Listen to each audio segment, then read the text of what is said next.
I feel great. I felt like that was kind of my style was a good style for that type of fighting, with the bare knuckle thing. I'm a boxing guy. Like I have the boxing as my main thing, in the fighting. So I think we did great. I didn't get hurt at all. And you didn't get hurt. And when you see Fabricio's eye, do you even notice that when you're in there? Luckily, it was late in the fight. Do you even notice how bad that eye looked? Yeah, I noticed actually right after I it was with the jab on top of the eye was with a jab. So after the jab, I was looking and it was a kind of big cut. It was coming a lot of blood out of that cut. So I looked to the referee and I said, "Is that fine?" But we just kept going, and that's the thing. Without the gloves are there to protect our hands. It's not to protect the guy's face or something like that. But it also helps. Without the gloves, the injuries are much more worse. You're going to be 40 in January. You've accomplished everything in the sport. You were the heavyweight champ in the biggest promotion there is. Do you feel rejuvenated, though, that this is something different and that you're going to be fighting for the title in Gamebred coming up as well? Oh yeah, 100%. Actually, just the fact that they were willing, they were excited to see me fighting again, to have myself fighting Verdun again, and going to just be there and watch our fight. Be like I said, excited about my fight. To see me fighting again, it's the main factor for me. That makes me more motivated, to go there and give 100% of me, because I know I still have a lot of good performances left on me.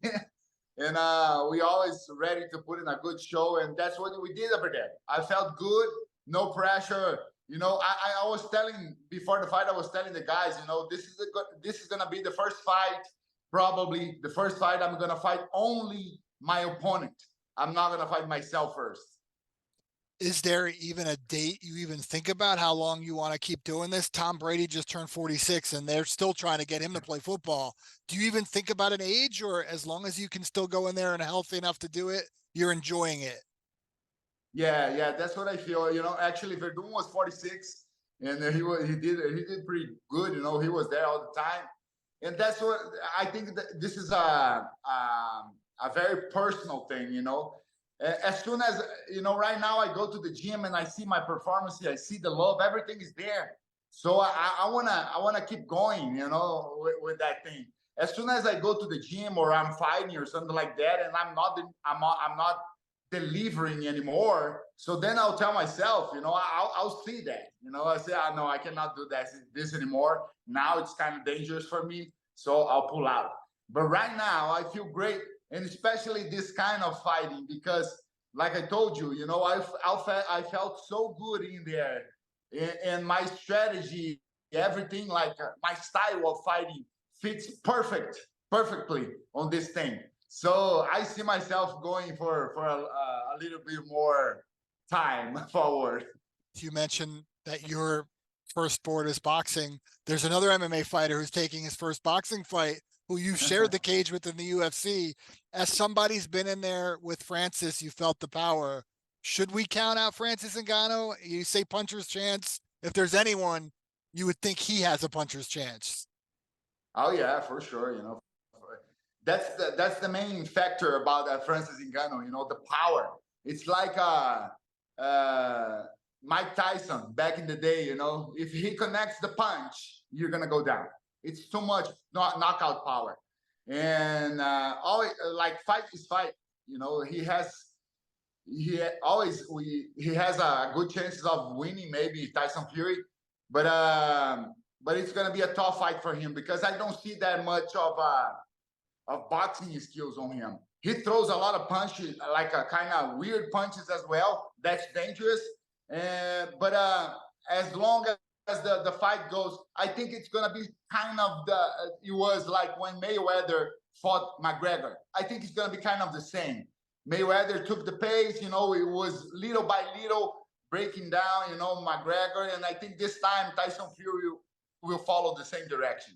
You've been in there against the who's who of heavyweights in the UFC. Francis the hardest punch, or is there someone that we might not know about who punches harder? Well, for me, in my perspective, you know, it was Stipe Miocic. You know, Francis Ngannou, I didn't even see. I didn't even feel the punch.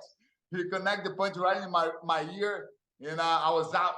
And but I remember like on my first fight with Miocic, when I took one of his crosses right in front of, right in my nose, you know, I remember it was very hard and I couldn't even see. I wasn't hearing things.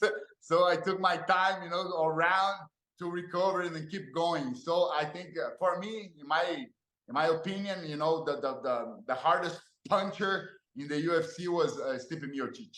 And he has a big one coming up too. How do you see that one Yeah. going down when he fights John Jones? That's the fight. That's the fight UFC was supposed to do, and they are doing their. No, that's I want to watch that fight. You know, it's gonna be a great fight, and I see like right now, if there is someone who can put John Jones in trouble, this guy is Stipe Miocic. He's a like I told you, you know, a heavy hitter, and his boxing skills are great. He moves forward all the time. He got some good wrestling skills as well. So it's gonna be a very interesting fight. Of course, when you talk about John Jones, we have to consider him the favorite to win the fight. But I see great chances of Stipe Miocic giving him a lot of work and maybe, you know, beat him up.